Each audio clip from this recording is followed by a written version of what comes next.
Hello, I'm Paul Orselli, President and Chief Instigator at POW, and I am delighted to be joined today by, I'm going to say, the magnificent Adriana Magni. Um, how are you, Adriana? I'm very good. Thank you. How are you? I'm super. Better now that we're having this conversation. Yeah, So, me too. Very um, excited. we have a topic that is near and dear to my heart, but with a little twist today. We're going to talk about prototyping, but especially prototyping, at least the starting point of our conversation will be prototyping with multimedia exhibits and installations. But before we launch into that conversation, Adriana, I always like to ask people to give us a little bit of background about how they ended up where they are today, because that is usually an interesting path that people take in this business, as you know, and your path is particularly interesting. So maybe you could tell us a little bit about how you ended up where you are now. Sure. Yeah, it's been a journey. Yeah. Um, so I grew up in Argentina, and I studied industrial design at the National University of La Plata. While I was studying, I applied for a job in a science center to become a designer, like a exhibition designer for a traveling exhibition about sound and light. It was a great first experience, like professional working experience, because I was working with a multidisciplinary team. So I would be sitting at the table discussing with psychologists, with educators, with physicians, with astronomists, with people coming from all different disciplines, trying to find a common ground and interesting different perspectives to approach the same topic. Uh, well, my job was to translate all these discussions and content into a hands-on interactive exhibit. Um, I have to say that at that moment I was a bit too young, with this know-it-all attitude. So I will sit in my computer and start designing and doing the 3D models and thinking about all the scenarios and say, okay, yeah, I got it right. This is gonna work. Perfect. This is It's perfect. I thought about everything. So in the museum, we design and build. Then we build the exhibit. We put it in the museum, and 5 minutes later, the kids were doing things completely different to what I thought. Yeah. So that was my kind of first down to earth, go back to drawing board experience. And I found it great. I think it was the first time when I faced that, assumptions. Yeah, you need to check your assumptions. So I continue working in the museum field with different museums in Argentina. And at some point, I wanted to learn more. So I wanted to see what other museums were doing, and I wanted to work with other teams and so on. And that's how I came to the Netherlands. Uh, I have to say that it wasn't easy at the beginning. The Netherlands is a totally different culture from Argentina with a different language, and the museum world works differently here. Um, so while I was finding my way into the museum field and trying to find out how everything worked, um, I started working in a company designing family entertainment centers for major brands. So, yeah, we were designing for Mattel, kind of the Barbie or the Hot Wheels experience, for DreamWorks and other IPs. Uh, and that was another great experience because for the first time in my life, I was designing with huge budgets. And that was something I could never had, well, I didn't have before. So we had, or yeah, I had the opportunity to design bold and using cutting edge technology and kind of dream and put our dreams into a 3D and make it happen. Um, and at some point, I started missing a little bit the museum field again, kind of the museum, the people, the discussions, the values behind it, the values around education, about community building, and so on. Yeah, and that's how I find my way to Kiss the Frog. And I'm working now at Kiss the Frog. I'm lead experience designer here. And what we basically do is we design and develop interactive experiences for museums, for science centers, and for brands. Yeah, so it's from hands-on and very physical things to entertainment to digital. Yeah. Well, so that's a super interesting pathway that you've articulated, certainly. And one thing that struck me when you were talking about your first experiences in Argentina is that you were like, oh, I was young, like I'm just sitting at my computer, I'm designing things. I know everything. I know exactly everything. And then the kids, the visitors start working. They get their Yes. hands on it, and you find out if you did know everything or not. And while you were talking about that, I was like, and that's why you need to prototype. So that's a nice segue into our conversation. So, I guess what would be interesting, or I'll just throw you the first conversational ball here, is how now, as you've made your pathway along your career, how now does prototyping become part of your work? Yeah. I'm assuming from the way you told the story that you don't just lock yourself into a room now and say, "Okay, I've got it all figured Thinking out." that I'm perfect and I'm gonna That's get right. it right for the Well, first one, right? you you Yeah. you you may well be perfect, but but uh, I don't know that every visitor has the same ideas that we do. So talk to me a little bit about how you use prototyping, and especially um, Kiss the Frog does a lot of multimedia work and digital experiences. So how do you use prototyping as part of your design toolkit? But also, are there special things that you think about or ways that you approach things when you are working with multimedia and digital experiences? Yeah. Yeah, we definitely used a lot of prototyping in different phases, and sometimes there is kind of a confusion here, because if you are prototyping, you are investing time in creating the prototypes, and takes time to maybe go to school and arrange everything with the school to get And and X amount money. of and money, of course. Yeah, they go together, right? Um, but the thing is that the early you prototype, the the faster you will learn what is working and what's not, and it's quicker and cheaper to fix things at the beginning than to try to fix things when they are already built, or like physically and digital, because yeah, many of the things we do have also furniture around, and that change the visitor behavior and so on.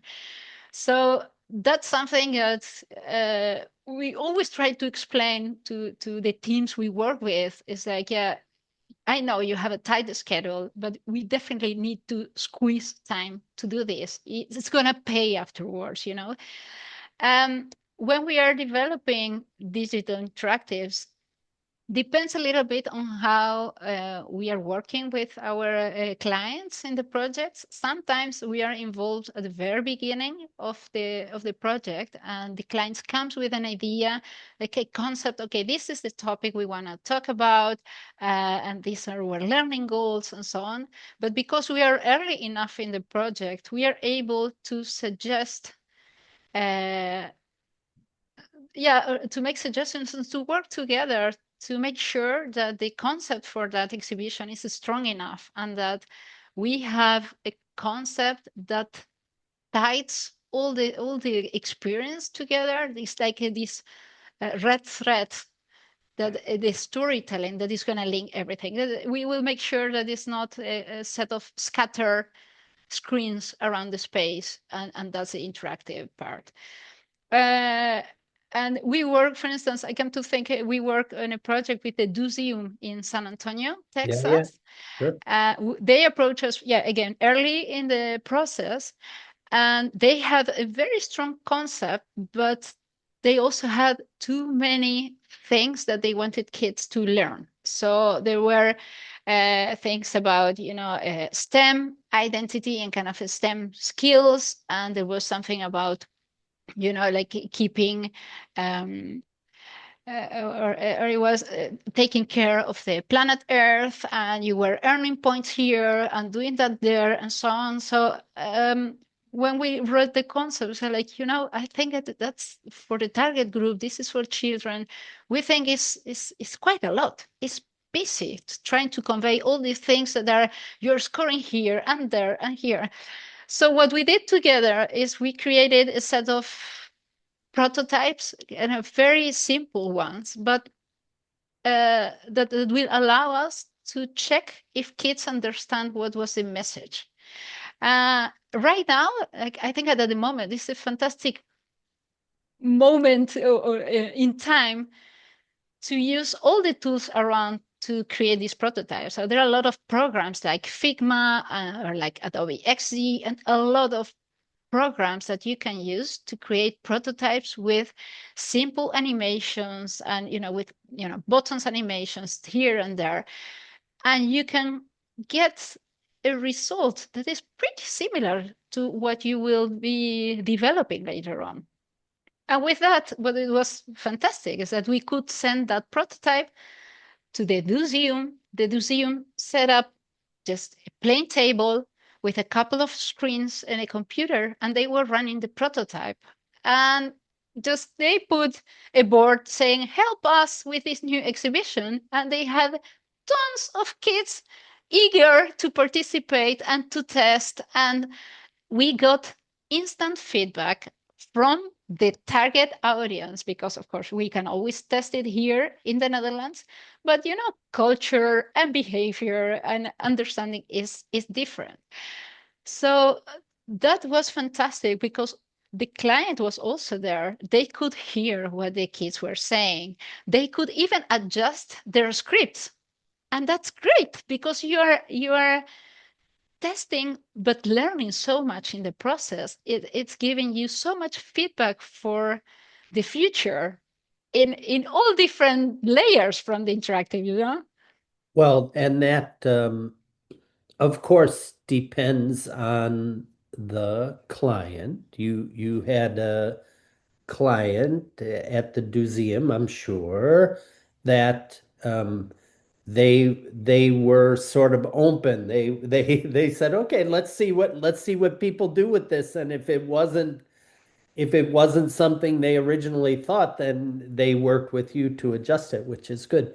So that's super interesting. Maybe we can include some information. Since we're on YouTube, people always are like, oh, give information, so we can include information about Kiss the Frog and you and maybe Museum Project, whatever, things related to our conversation. We'll put them in the description below. But I just wanted to highlight something you said that I thought was super important, both as a designer or a developer and as part of the prototyping process, and that's timing. like the earlier you are involved, and this is a benefit for the client too, the earlier you are involved, the easier, as you mentioned, the easier it is to make those changes and adjustments that will ultimately make the end product smoother and more impressive, more of a finished item. But Yeah. I also had a question, which these days it seems like lurking in the background of any design or creative conversation is AI. Oh, yes. And so I don't know, does AI fit into this conversation specifically about prototyping or that or your design work? Or do you want to just say, hey, I'd rather not talk about AI? No, no, it's fine. Um, yeah, the first thing is well, we use AI for prototyping, and that is mainly for creating, for instance, quick scripts and our audios. So we are working right now on a project that for one of the exhibits we need a voiceover of someone, yeah, talking about something I cannot tell you right now, but you will learn later. The coolest exhibit idea ever, but you need a voiceover for it. Exactly. And then we say, okay, we want to test this. We want to test how engaging it is. Like it's the combination of this audio plus what you see on the screen, plus an AI doing something in your face and so on. So it's a combination of many different things to create a quick prototype and testing. Well, AI, give me a script of someone saying, talking about this, and that. We got a script, we made minor tweaks, and then AI create a voice like this, and that for this script, and we got an audio. So with both files, we put everything together. So the images, the screen, camera, audio, and we could test it pretty quickly. uh, yeah, our exhibit and the exhibit concept, because of course then we want to, or the museum wants to be the owner of the screen, and that's fantastic because they know the better from or yeah, they know their content, they know their audience, they wanted to do it. And but as a starting point, just to very quickly check, is this idea fun enough and interesting enough and engaging enough?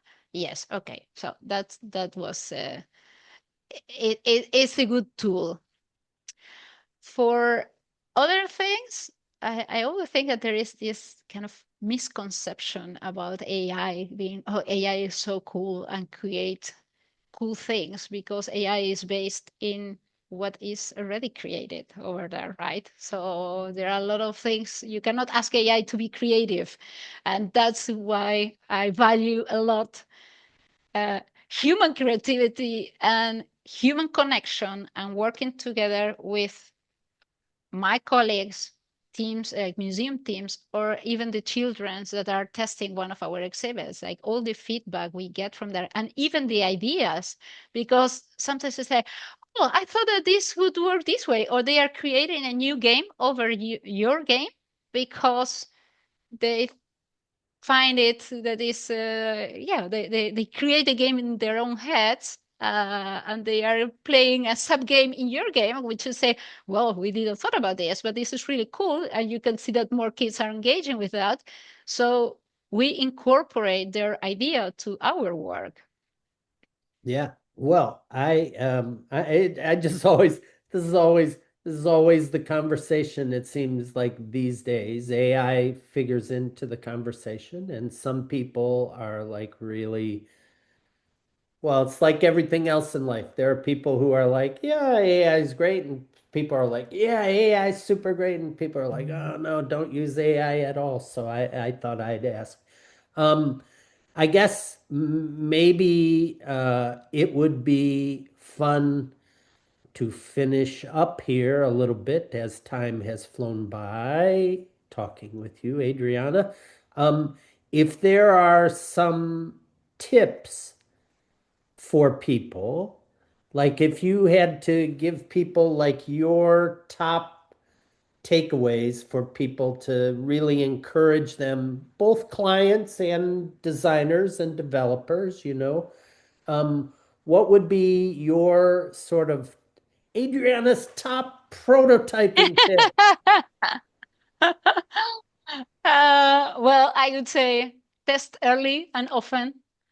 Try to do that in different phases, like in the concept phase or when you are closing your ideas or you have a storyboard, depending on the field you're working, but in different stages, also in the final stages, to make sure that, I know, if you have animations, if you have text, that the timings are good, that yeah, the content feels right, the animations are happy enough, and so on.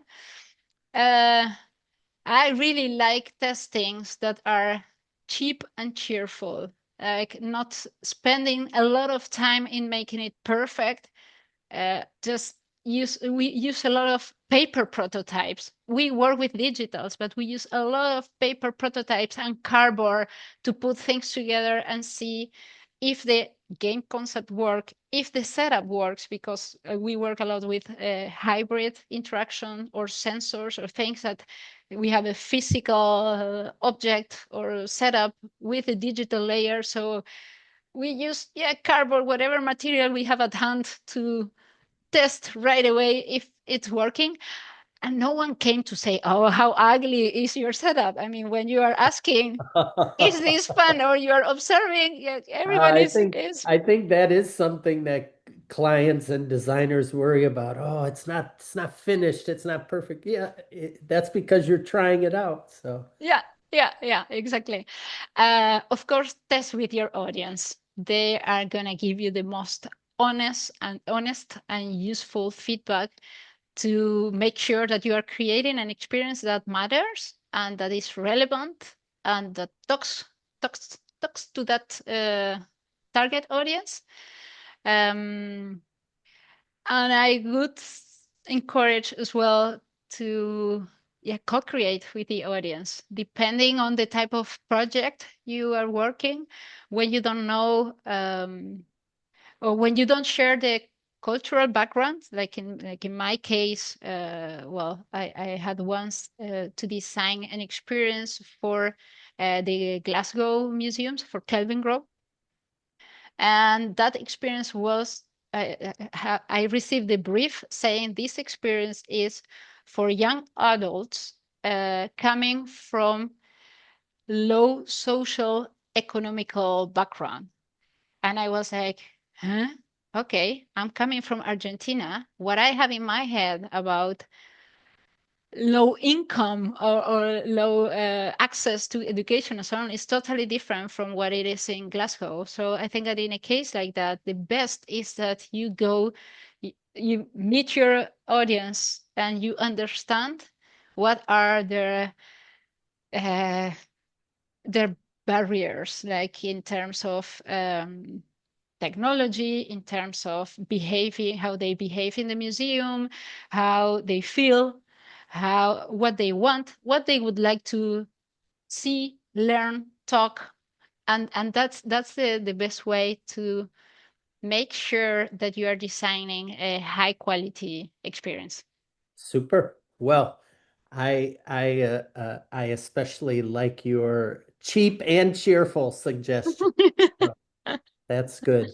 Well, Adrian, it's been a real pleasure speaking with you and hearing about both your professional journey and your ideas about prototyping. Those are great ideas to share. So, thanks very much. Thank you. It's been also a pleasure. Thank you very much, and very good questions. Okay, take care. See you. Bye bye.